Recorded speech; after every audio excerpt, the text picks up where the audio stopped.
चलिए दोस्तों, तो शुरू करते हैं। आज सामान्य विज्ञान में हम भौतिक भौतिक विज्ञान शुरू करने जा रहे हैं। उसमें मात्रक और इकाई, उसमें हम शुरू करने जा रहे हैं मात्रक और इकाई।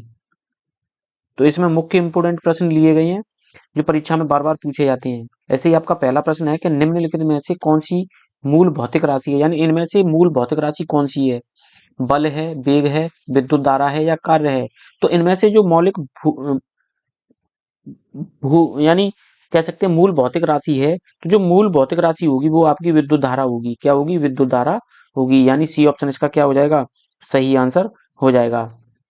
नेक्स्ट प्रश्न देखते हैं इसमें। दूसरा प्रश्न है कि शक्ति का मात्रक है, यानी जो शक्ति का मात्रक होता है वो क्या होता है। हर्ट्ज होता है, वोल्ट होता है, वाट होता है या न्यूटन होता है।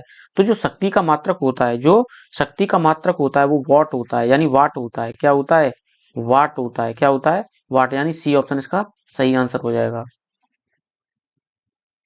तीसरा प्रश्न है आपका कि विद्युत शक्ति की इकाई है, यानी विद्युत शक्ति की जो इकाई है वो क्या है।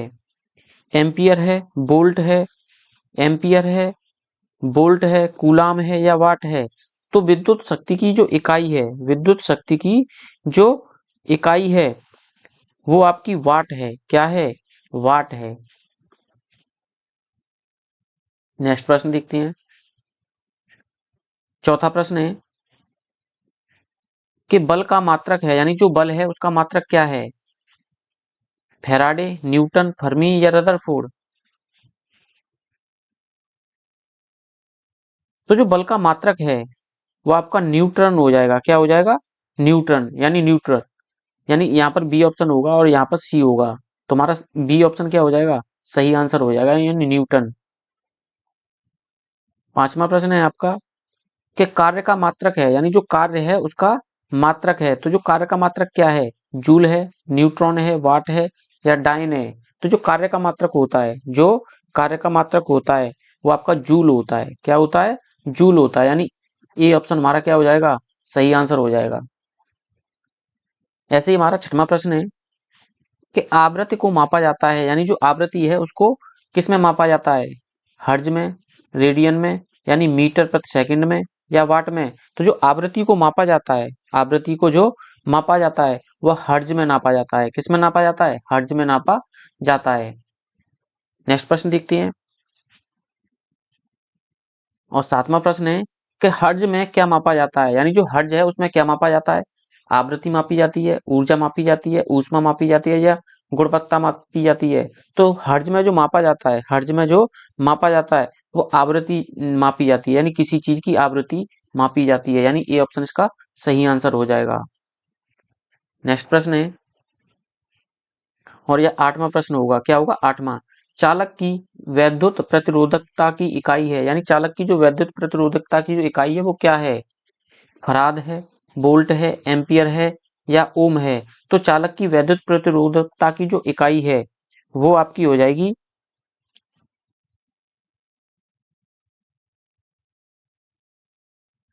यहाँ पर एम्पियर भी होगा और ओम भी होगा। क्या होगा? एम्पियर भी होगा और ओम भी होगा, यानी ये दोनों ऑप्शन सही हो जाएंगे।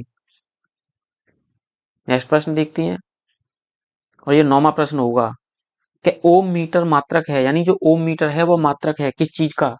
ए ऑप्शन कह रहा है कि प्रतिरोध का, बी ऑप्शन कह रहा है चालकत्व का, सी ऑप्शन कह रहा है कि प्रतिरोधकता का और डी ऑप्शन कह रहा है आवेश का। तो जो ओम मीटर मात्रक होता है, ओम मीटर जो मात्रक होता है वह प्रतिरोधकता का होता है। किसका होता है? प्रतिरोधकता का होता है। यानी आपका सी ऑप्शन क्या हो जाएगा? सही आंसर हो जाएगा।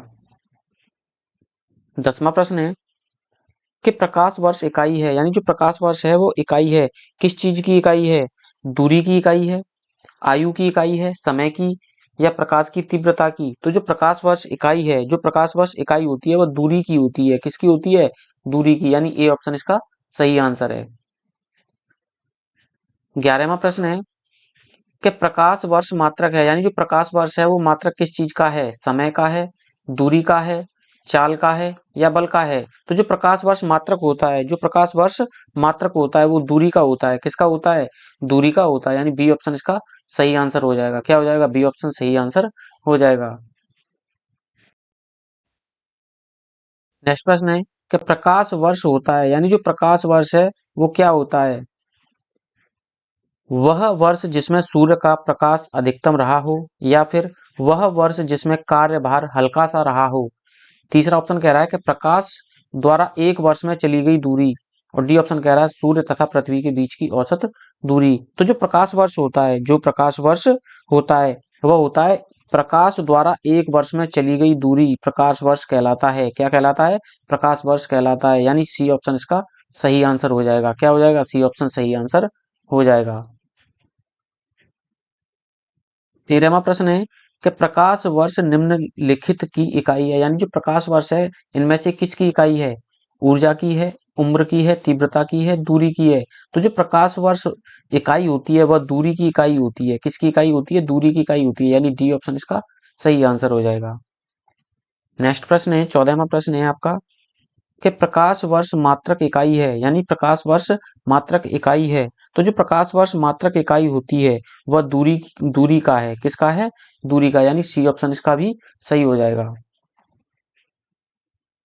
15वां प्रश्न है कि प्रकाश वर्ष है, ए ऑप्शन वह वर्ष जिसमें फरवरी 29 दिनों की होती है। वह दूरी जो प्रकाश वर्ष में तय करता है, वह दूरी जो प्रकाश एक वर्ष में तय करता है। या सी ऑप्शन कह रहा है कि वह समय जो सूर्य की किरणें पृथ्वी तक पहुंचने में लेती हैं समय। और डी ऑप्शन कह रहा है कि वह समय जिसमें अंतरिक्ष यान पृथ्वी से चंद्रमा तक पहुंचने में लेता है। तो जो प्रकाश वर्ष होता है, जो प्रकाश वर्ष होता है वह होता है कि वह दूरी जो प्रकाश वर्ष में एक वर्ष में तय करता है। जो प्रकाश है वह एक वर्ष में तय करता है। यानी इसका बी ऑप्शन सही आंसर हो जाएगा। 16वां प्रश्न है आपका कि खगोलीय दूरियां प्रकाश वर्ष में मापे जाने का कारण निम्नलिखित में से कौन सा है? ए ऑप्शन है तारकी पिंडों के बीच की दूरियां परिवर्तित नहीं होती हैं। बी ऑप्शन है कि तारकी पिंडों का गुरुत्व परिवर्तित नहीं होता है। और सी ऑप्शन है प्रकाश सदैव सीधी रेखा में यात्रा करता है। और डी ऑप्शन है प्रकाश की गति स्पीड सदैव एक समान होती है। तो जो खगोलीय दूरियां प्रकाश वर्ष में मापे जाने का कारण होता है इनमें से, तो वो होता है आपका कि प्रकाश की गति स्पीड सदैव एक समान होती है। कैसी होती है? प्रकाश की गति की स्पीड सदैव एक समान होती है। यानी डी ऑप्शन इसका सही हो जाएगा।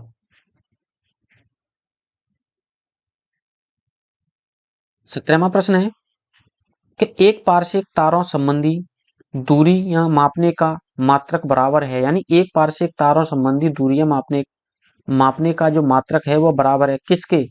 4.25 प्रकाश वर्ष के, या 3.25 प्रकाश वर्ष के। और सी ऑप्शन में है कि 4.50 प्रकाश वर्ष के। और डी ऑप्शन में है कि 3.05 प्रकाश वर्ष के। तो जो एक पारसेक होता है, जो एक पारसेक होता है वह आपका बी ऑप्शन सही हो जाएगा कि 3.25 प्रकाश वर्ष के बराबर होता है। किसके बराबर होता है? 3.25 वर्ष प्रकाश वर्ष के बराबर होता है। 18वां प्रश्न है कि पारसेक, यानी जो पारसेक मात्रक है किसका है? दूरी का, प्रकाश की चमक का, समय का, या चुंबकीय बल की। तो जो पारसेक मात्रक होता है, पारसेक जो मात्रक होता है वो आपका दूरी का मात्रक होता है। किसका होता है? दूरी का मात्रक होता है। यानी ए ऑप्शन इसका भी सही आंसर हो जाएगा। 19वां प्रश्न है कि माप की कौन सी इकाई जो 0.39 से गुणा करने पर इंच प्राप्त होता है? मिलीमीटर, सेंटीमीटर, मीटर, या डेसीमीटर। तो जो माप की ऐसी इकाई है जो 3.9 से गुणा करने पर, यानी 0.39 से गुणा करने पर इंच प्राप्त होता है, तो आपका सेंटीमीटर है। क्या है? सेंटीमीटर है। यानी बी ऑप्शन इसका सही आंसर हो जाएगा। नेक्स्ट प्रश्न है, 20वां प्रश्न है आपका कि 6 फीट लंबे व्यक्ति की ऊंचाई नैनोमीटर में कैसे व्यक्त की जाएगी? ये ऑप्शन कह रहा है कि 183 इंटू 10 सेल्सियस नैनोमीटर।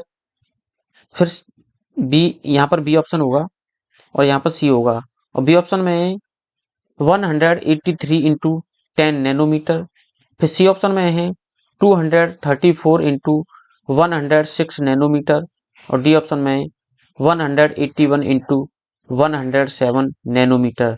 तो 6 फीट लंबे व्यक्ति की जो ऊंचाई नैनोमीटर में व्यक्त की जाएगी, तो वह जो व्यक्त की जाएगी वह आपकी 183, यानी बी ऑप्शन सही हो जाएगा, 183 इंटू 10 नैनोमीटर में, किसमें, नैनोमीटर में। नहीं, यहाँ पर जो दिया गया है तो यहाँ पर 7 होगा, क्या होगा, 7। यहाँ पर 7 की पावर आएगी, क्या आएगी, 7 की पावर आएगी, यानी बी ऑप्शन इसका भी सही हो जाएगा।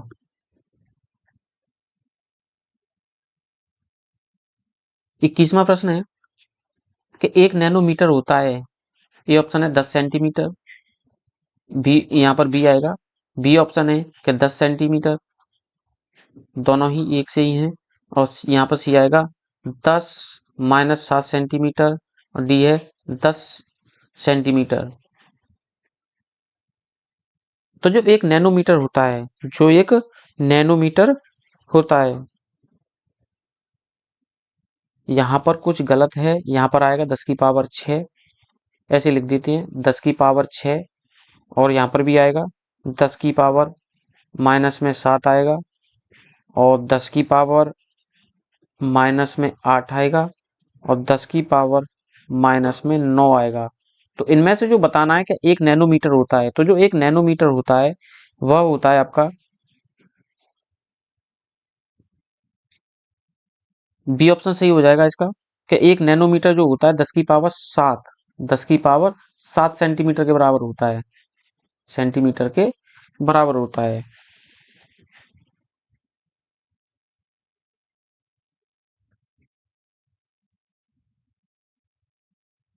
नेक्स्ट प्रश्न देखते हैं, और यह 22वां प्रश्न होगा, क्या होगा, 22वां का, एक नैनोमीटर बराबर होता है, एक नैनोमीटर बराबर होता है, ये अभी वाला सवाल है, और ये मिस्टेक है इसमें, इसे हम छोड़ देते हैं, क्या करते हैं, छोड़ देते हैं। नेक्स्ट प्रश्न है 23वां, कि एम्पियर मापने की इकाई है, यानी जो एम्पियर मापा जाता है वो किसमें मापा जाता है, वोल्टेज में, प्रतिरोध में, विद्युत धारा में, या पावर में। तो जो वोल्ट एम्पियर मापा जाता है, जो एम्पियर मापा जाता है तो वह विद्युत धारा में मापा जाता है, किसमें मापा जाता है, विद्युत धारा में मापा जाता है, यानी सी ऑप्शन इसका सही आंसर होगा।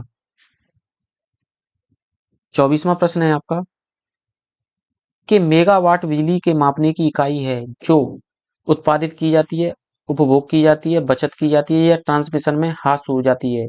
तो जो मेगावाट बिजली के मापने की जो इकाई होती है, जो इकाई होती है, तो वो होती है उत्पादित की जाती है, जो उत्पादित की जाती है, यानी ए ऑप्शन इसका सही आंसर हो जाएगा। नेक्स्ट प्रश्न है, और ये 26वां प्रश्न होगा, कौन सा, 26वां, कि निम्नलिखित एस आई यूनिटों में कौन सी सही सुमेलित नहीं है, यानी इनमें से कौन सा सही सुमेलित नहीं है। पहला ऑप्शन है कि कार्य एवं जूल, बल एवं न्यूटन, बल एवं न्यूटन, और द्रव्यमान एवं किलोग्राम, दाब एवं डाइन। तो इनमें से जो सही नहीं है, जो सुमेलित सही नहीं है, वह दाब एवं डाइन होगा, क्या होगा, दाब एवं डाइन होगा, यानी डी ऑप्शन इसका सही आंसर हो जाएगा। 27वां प्रश्न है कि निम्नलिखित में से किस राशि का मात्रक नहीं है, निम्नलिखित में से किस राशि का मात्रक नहीं है, प्रतिबल, बल, विकृति और दाब। तो इनमें से जो मात्रक नहीं है, यानी इनमें से किसी का मात्रक नहीं है, तो वो हो जाएगी विकृति, विकृति, यानी सी ऑप्शन इसका सही आंसर हो जाएगा, क्योंकि प्रतिबल का होता है, बल का भी होता है, और दाब का भी होता है, लेकिन विकृति का कोई मात्रक नहीं होता है। 30वां प्रश्न है कि निम्नलिखित में से कौन सा सुमेलित नहीं है, नॉट जहाज के चाल की माप, नॉटिकल मील नौ संचाल में प्रयुक्त दूरी की इकाई, एस्ट्रोम प्रकाश के तरंग दैर्घ्य की इकाई, या प्रकाश वर्ष समय मापने की इकाई। तो इनमें से जो सुमेलित नहीं है, इनमें से जो सुमेलित नहीं है, तो वो नॉट नॉट होता है जहाज के जहाज के चाल की माप मापने के लिए।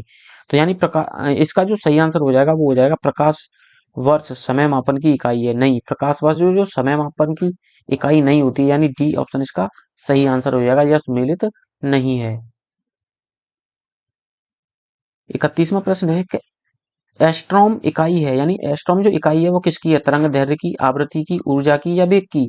तो जो एस्ट्रोम जो इकाई है आपकी, वो होती है आपकी तरंग दैर्घ्य की, किसकी होती है, तरंग दैर्घ्य की, यानी ए ऑप्शन इसका सही आंसर हो जाएगा। 32वां प्रश्न है कि एक हॉर्स पावर में कितने वाट होते हैं, यानी एक हॉर्स पावर में कितनी वाट होती हैं, 1750, 746 या 748। तो एक हॉर्स पावर में जो वाट होते हैं वो 746 होती हैं। कितनी होती हैं? 746 होते हैं, यानी सी ऑप्शन इसका सही आंसर है। 34वां प्रश्न होगा आपका कि जूल ऊर्जा से उसी तरह संबंधित है जैसे पास्कल संबंधित है, मात्रा से, दबाव से, घनत्व से या शुद्धता से। तो जूल ऊर्जा से उसी तरह संबंधित होता है जैसे पास्कल संबंधित होता है। तो इसका जो आंसर हो जाएगा, तो इसका जो आंसर सही हो जाएगा वो हो जाएगा दबाव से। किससे? दबाव से, यानी बी ऑप्शन इसका सही आंसर हो जाएगा। 35वां क्वेश्चन है कि एक माइक्रोन बराबर होता है, यानी जो एक माइक्रोन होता है वो किसके बराबर होता है? ए ऑप्शन है 1/10 मिलीमीटर के, बी कह रहा है कि 1/100 मिलीमीटर के, और सी कह रहा है कि 1/1000 मिलीमीटर के, और डी कह रहा है कि 1/10,000 मिलीमीटर के। तो जो एक माइक्रोन बराबर होता है, जो एक माइक्रोन बराबर होता है, तो वो होता है, सी ऑप्शन सही हो जाएगा, 1/1000 मिलीमीटर के होता है। 36वां प्रश्न होगा कि एक माइक्रोन लंबाई प्रदर्शित करता है, यानी जो एक माइक्रोन होता है वो लंबाई प्रदर्शित करता है। ए ऑप्शन है 10% सेंटीमीटर की, बी ऑप्शन है कि 104 सेंटीमीटर की, 104 सेंटीमीटर की, 104 सेंटीमीटर की नहीं आएगी, ये गलत लिखा हुआ है। इसमें जो आंसर होगा कि 10 की पावर -6 सेंटीमीटर, 6 सेंटीमीटर की। फिर इसका होगा कि 10 की पावर -4 सेंटीमीटर, और ए इसका होगा 1 मिलीमीटर, 1 मिलीमीटर, यानी 1 मिलीमीटर। ये होगा कि 1 मीटर की, 1 मीटर की। तो यानी एक माइक्रोन लंबाई प्रदर्शित करता है, एक जो माइक्रोन होता है जो लंबाई प्रदर्शित करता है, तो वो जो करता है एक माइक्रोन बराबर तो होता है 10 की पावर -4 सेंटीमीटर, यानी बी ऑप्शन इसका सही आंसर हो जाएगा। यहाँ पर माइनस होगा, यहाँ 4 होगा। नेक्स्ट प्रश्न देखते हैं, और यह 37वां प्रश्न होगा कि निम्नलिखित में से कौन सा एक सुमेलित नहीं है, यानी इनमें से एक सुमेलित नहीं है। ए ऑप्शन है डेसिबल ध्वनि की प्रबलता की इकाई है, बी ऑप्शन है अश्वशक्ति शक्ति की इकाई नौ संचालन में दूरी की इकाई है, सी है कि समुद्री मील नौ संचालन में दूरी की इकाई है, डी ऑप्शन है सेल्सियस ऊष्मा की इकाई है, सेल्सियस ऊष्मा की इकाई है। तो इनमें से जो सुमेलित नहीं है, इनमें से जो सुमेलित नहीं है, तो जो सेल्सियस है ऊष्मा की इकाई नहीं है, यही इसमें क्या है? गलत है। क्या है? गलत है, यानी डी ऑप्शन हमारा सही आंसर हो जाएगा।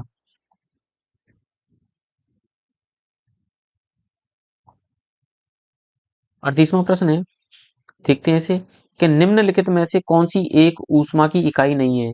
Calorie, kilo calorie, kilo joule या वाट। तो इनमें से जो ऊष्मा की इकाई नहीं होती है, इनमें से जो ऊष्मा की इकाई नहीं होती है वो वाट नहीं होती है, यानी डी ऑप्शन इसका सही आंसर हो जाएगा।